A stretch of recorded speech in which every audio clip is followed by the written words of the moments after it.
I could not find any videos on this. So you're gonna end up getting your piston, and you can go to the website to kind of check out, what fits your particular host. And when you first receive it, it's gonna be like this in the box. You're gonna take it apart. You got your piston.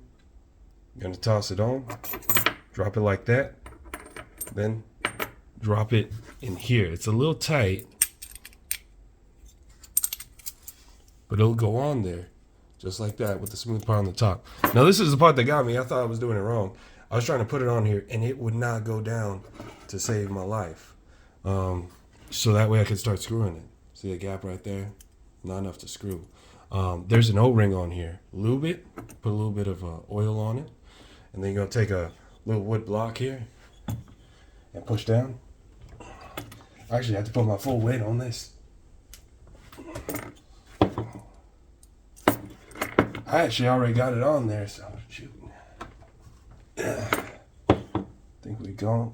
No, a little bit more.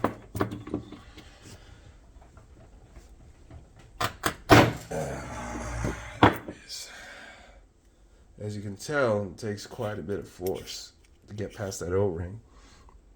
And you can already tell that it's kind of cutting that up a little bit. I'm not quite sure why they do that. Not a huge fan of it, but all right. And I actually called them and figured it out. And they're like, yeah, no, just pull a wood block and put some pressure. I'm like, I'm a heavy guy. And that took a lot of pressure. Look at that.